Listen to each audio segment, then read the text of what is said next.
Do you have a reading plan or a reading goal for the new year? If so, yes, that's so great. And do you want to hear what my plan is? In this video, I would like to share my reading plan for a new year.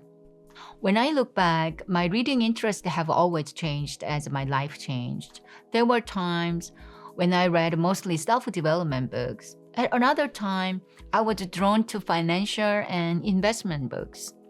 And then there was time when I read accounting and business bookkeeping books. And I also read novels, stories that stayed with me in different ways. And my reading was never fixed. It moved as my life moved. And now my interest has finally arrived at classic literature. You may ask why, and please don't ask me why, because somehow it just happened. So what is classic literature, really? At least this is how I think about it. So many books are published every year. Many of them come and many of them go. But classic literature is different. These books have survived 50 years, 100 years, and sometimes even 1,000 years. And they lived through difficult times. And people kept reading them. And that tells me something important. Classic literature isn't necessarily informative, and it is not always practical or useful, but these are the books that touch something deep in human nature, something about how we think, how we feel, and how we live.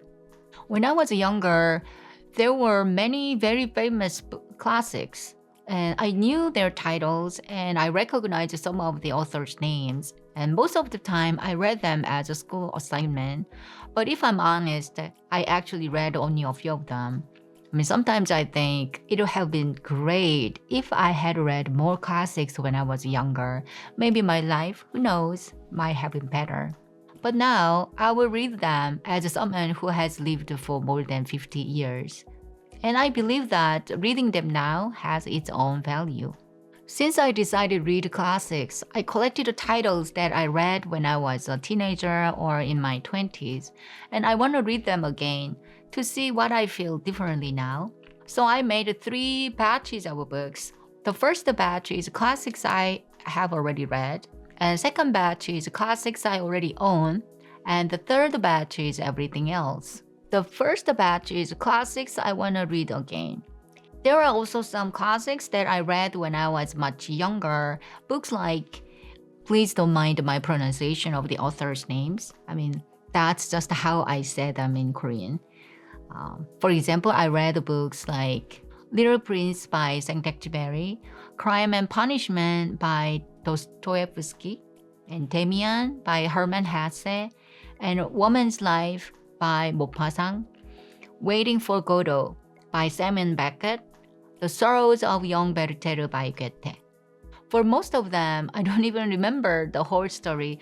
I remember only small pieces. For example, from Crime and Punishment, I mainly remember the main character's name. In Korean, we say Raskolnikov.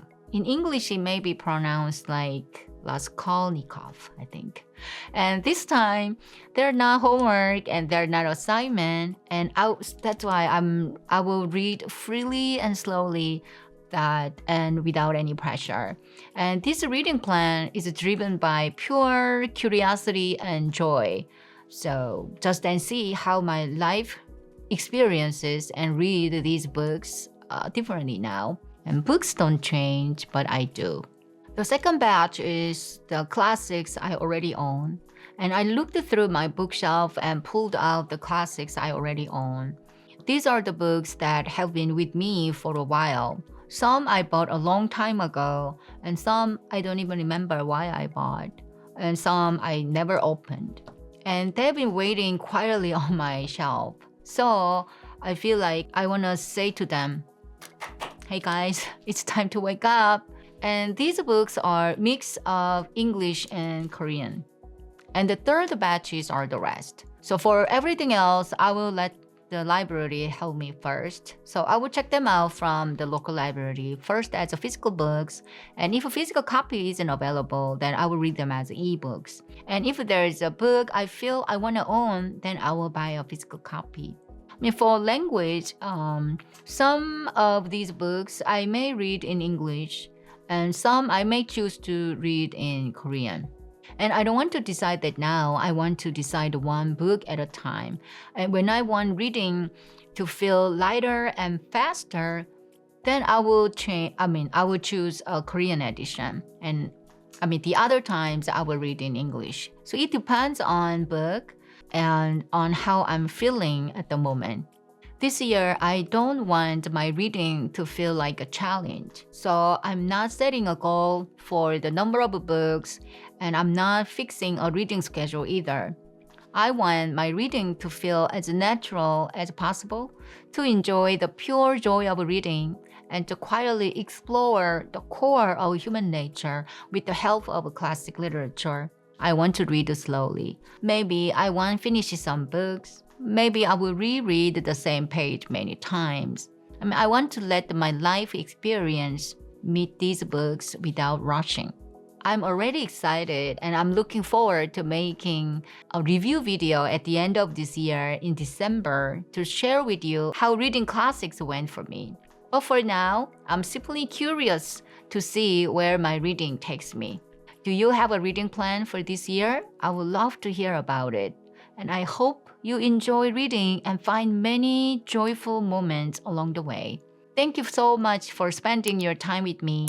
If you enjoy reflection, reading, and journaling, I would love to see you again here at Moon Reading Room. I will see you soon. Bye-bye.